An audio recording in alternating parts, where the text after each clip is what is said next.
के अंदर बुद्धि है, शरीर के अंदर संस्कार। लेकिन आत्मा के भीतर अगर हम चले जाएं, आत्मा की अति गहराइयों में चले जाएं, जहां पे मन भी नहीं है, बुद्धि भी नहीं है, चित्त भी नहीं है, वासना भी नहीं है, हाँ जी, इच्छाएं, कामनाएं, सब कुछ खत्म है, वो है आत्मा स्वरूप, रियल आत्मा का अति गहरा स्वरूप, अति गहरा स्वरूप, अति गहरा। तो जो मैं जो है वो कभी भी हमारे भीतर का, आत्मा के अंदर के साइलेंस को, भीतर का साइलेंस, आत्मा का साइलेंस, वो आने ही नहीं देता। मैं चित्त बुद्धि में हूँ, मैं अहंकार बुद्धि में हूँ, शरीर बुद्धि में हूँ, देह भान में हूँ, देह भाव में हूँ, आत्मा में सब कुछ भूल गया हूँ।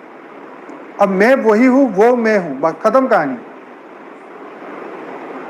इतना ही अगर हम कर ले तो मुझे लगता है ये विचार शून्य स्टेज हम बहुत जल्दी पहुंच जाएंगे। आत्मा की अथाह गहराइयों में ऐसे चले जाएंगे जहां पे ना ब्रह्मांड, ना महाब्रह्मांड, ना यूनिवर्स, ना मल्टीवर्स, ना कहीं कुछ भी नहीं होगा। मैं उस स्टेज की बात कर रहा हूं जहां पे हम बिग जीरो हो जाएंगे, जहां हमारा संपूर्ण भौतिक जगत का, आध्यात्म जगत का सब कुछ खत्म हो जाएगा। जब हम उससे जुड़ जाएंगे तो हम उसके जैसे सागर बन जाएंगे। अगर हम अपनी अहम में, मैं में फंस रहे हैं, तो हम एक सागर की एक छोटी सी बूंद बन जाएंगे। तो बस वही सागर बनो, बूंद मत बनो। जो बेहद के बाप ने हमें परम रास्ता बताया, परम सत्य का रास्ता बताया, उसी के ऊपर चलो। बाकी भौतिक जगत की हर चीज को भूल के विचार शून्यता में आगे बढ़ो। यही जीवन का अंतिम लक्ष्य हमारा होना चाहिए।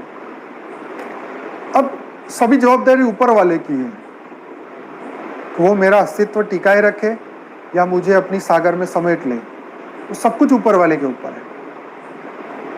वो स्टेज पे पहुंच जाना जहां पे मैं अपने परवाह भी नहीं कर रहा, अपनी इच्छा है, मैं वो पद भी नहीं पाना चाहता, मुझे परम पद भी नहीं चाहिए, मुझे कोई भी पद नहीं चाहिए, ना मुझे अपने आप को खोने का डर है,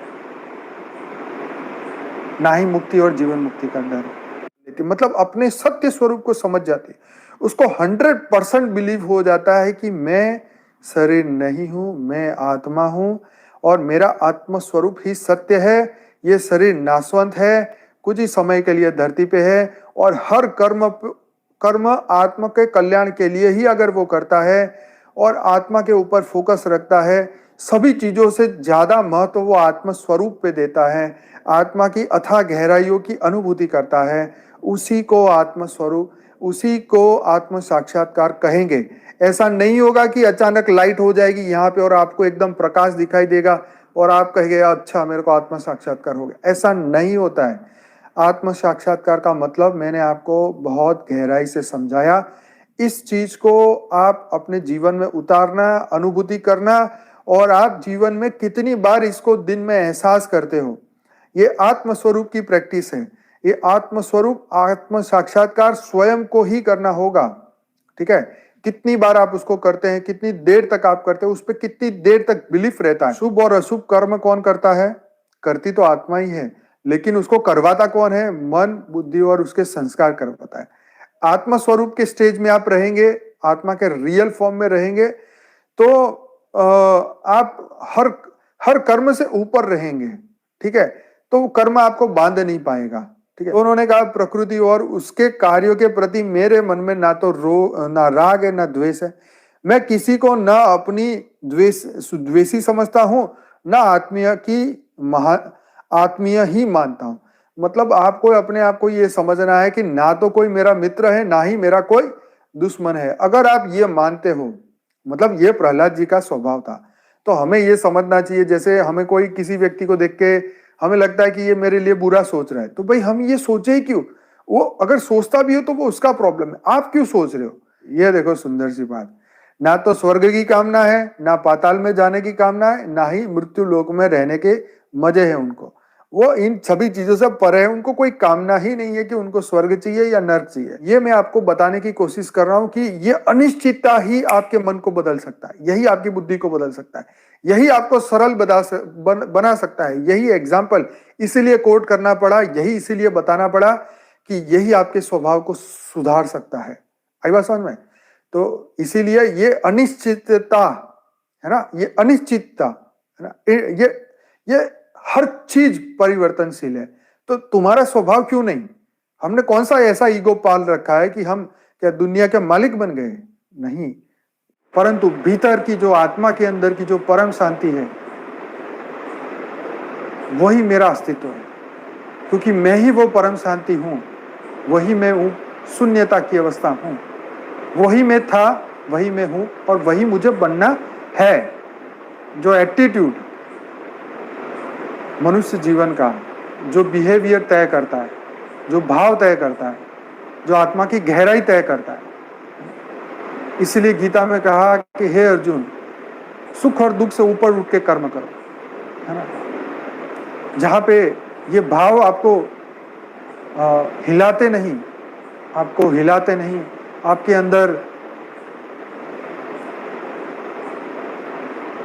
अंदर वो कामना इच्छाएं पैदा नहीं करते, वो ऐसी शून्य अवस्था जहां पे सिर्फ और सिर्फ आप और बाप, दो ही, आप और आपके क्रिएटर। जब तक आप और आपके क्रिएटर आपके दिल और दिमाग में नहीं रहेंगे, तब तक ये भाव आपके मन को हिलाते ही रहेंगे, आपकी बुद्धि को स्थिर नहीं होने देंगे, आपके पूर्व जन्मों के संस्कार आपके सामने आते ही रहेंगे। जो भी कर्म के हिसाब किताब है वो तो आने ही आने हैं, परंतु आत्म भाव, रचयिता का भाव, परमात्मा भाव, उस ब्रह्म को पाने का एक ऐसा डीप सेटिस्फैक्शन, उस गोल पे पहुंचने के बाद कोई ईगो नहीं रहेगा, कोई अहंकार नहीं रहेगा। ये अहंकार कब तक है? वो मैं आगे हूं, वो पीछे है, हम कंपैरिजन कर रहे हैं। दुनिया के लोग नहीं जान रहे, हम जान रहे हैं।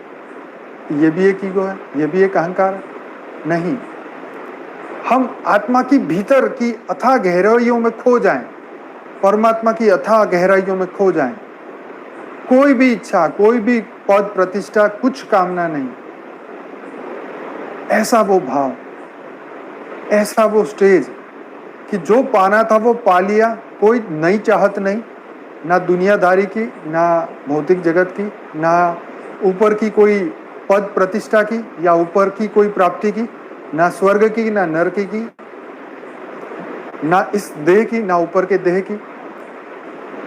तो अपने आप को भूलना मतलब अपनी सब कुछ पास्ट कर्मों को भूलना, अपनी हिस्ट्री को भूलना, अपने आप को भूलना, अपने अस्तित्व को भूलना।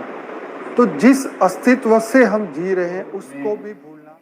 हिस्ट्री, मल्टीपल यूनिवर्स की हिस्ट्री भी बता सकता हूँ, और ऐसे trillions and trillions multiple universe हैं, उनकी भी हिस्ट्री बता सकता हूँ। माना यूनिवर्स कैसे बना, पहले तो ये समझना पड़ेगा कि यूनिवर्स कैसे बना, किसने बनाया, क्यों बनाया, फिर कैसे चलता है।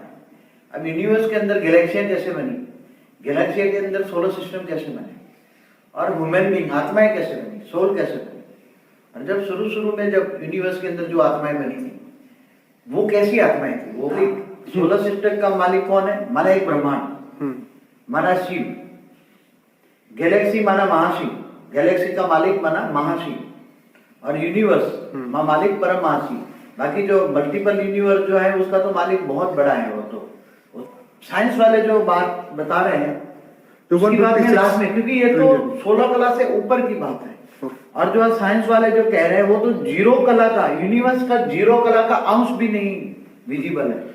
तो हम ये कह सकते हैं कि इसमें से एक छोटा सा एक अंश है जो साइंस वाले जानते हैं। इसके सामने मतलब एक डॉट पॉइंट, ओके, छोटा सा विजिबल है, इतना ही विजिबल है, इतना ही विजिबल। इसी को 156 ट्रिलियन लाइट ईयर कहते हैं। हाँ, 156 ट्रिलियन लाइट माने एक पॉइंट को कहते हैं। पूरा यूनिवर्स तो कई लाख अरब प्रकाश वर्ष से, कितना, कई लाख अरब प्रकाश, कई लाख अरब प्रकाश। ओके, आप सोच भी नहीं सकते विजिबल।